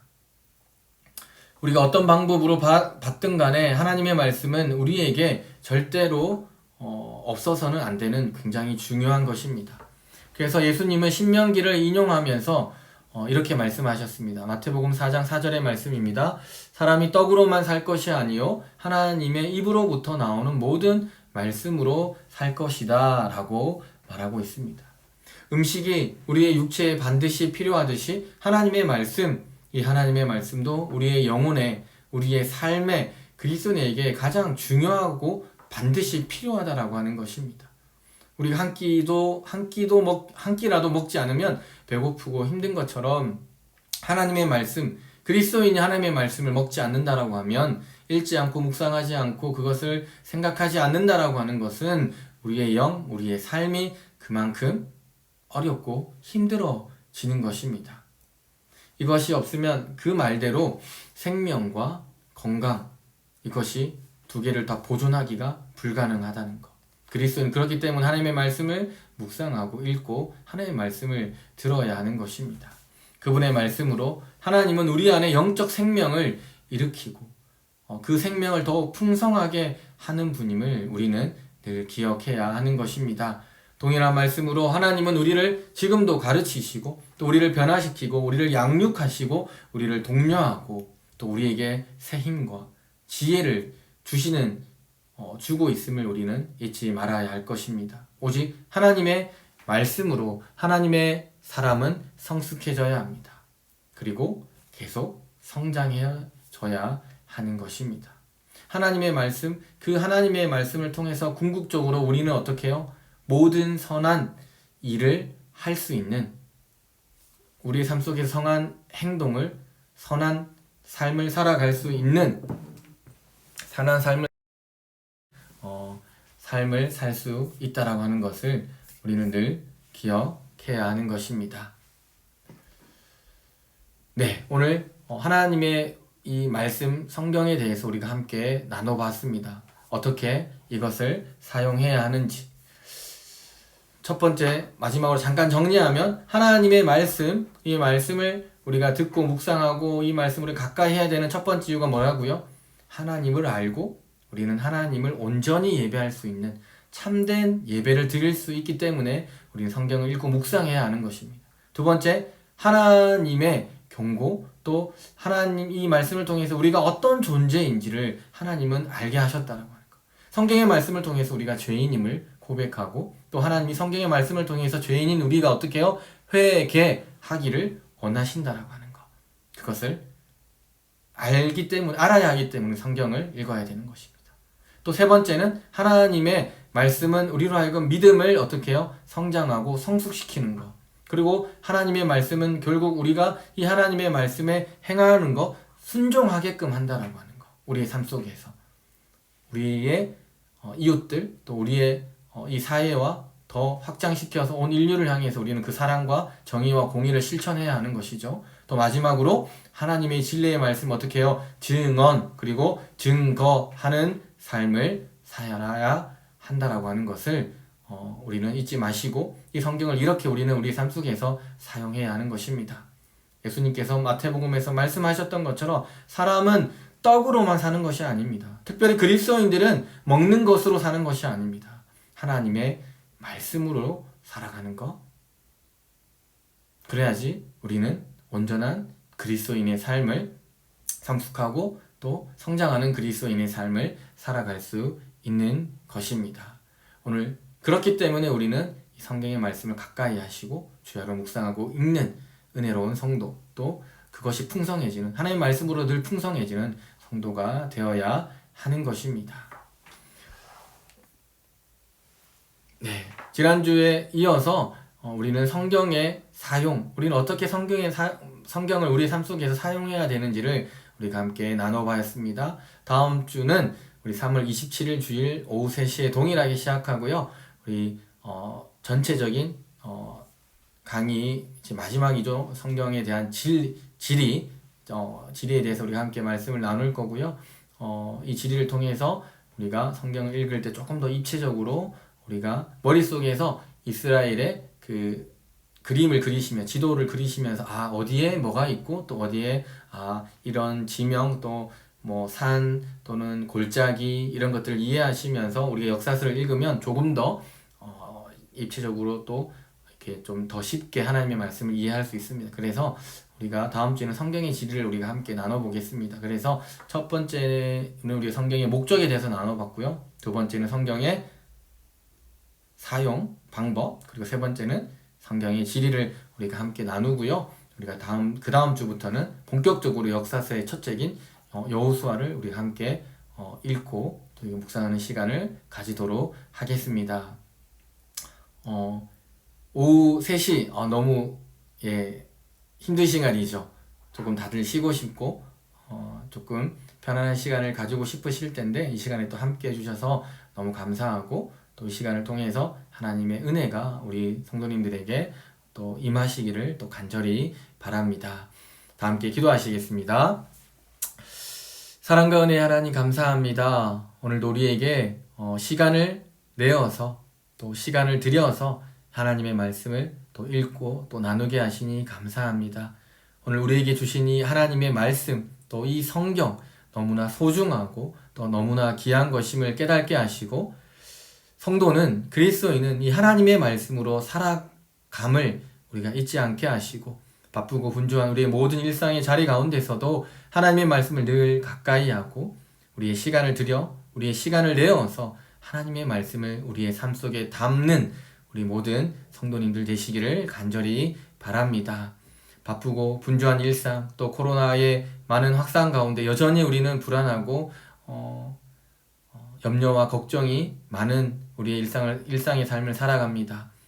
하지만 우리 하나님의 말씀을 통하여서 힘을 내고 또 용기를 내고 또 하나님의 말씀을 통하여서 이 땅을 살아갈 지혜를 우리에게 주셔서 우리에게 주어진 우리의 모든 삶을 또 넉넉히 살아내고 또 살아낼 뿐만 아니라 반드시 승리하는 우리 모든 그리스도인 되기를 또 우리 모든 성도님들 되시기를 간절히 바랍니다. 또 한 주간을 살아갑니다. 하나님이 주시는 이 말씀 가운데 말씀으로 충만하여져서 하나님과 동행하며 하나님의 말씀을 따라 행하는 우리 모든 성도님들이 되시기를 바라며 이 모든 것 예수님의 이름으로 간절히 기도드립니다. 아멘. 네, 감사합니다. 네, 아직 구독을 누르지 않으셨다면 반드시 구독을 눌러주시고 좋아요도 눌러주시면 감사하겠습니다. 네, 너무 수고 많으셨습니다. 우리 또 편안한 또 주일 오후 시간 되시고 우리 다음 주에도 또 함께 기쁜 마음으로 즐거운 마음으로 우리 함께 만났으면 좋겠습니다.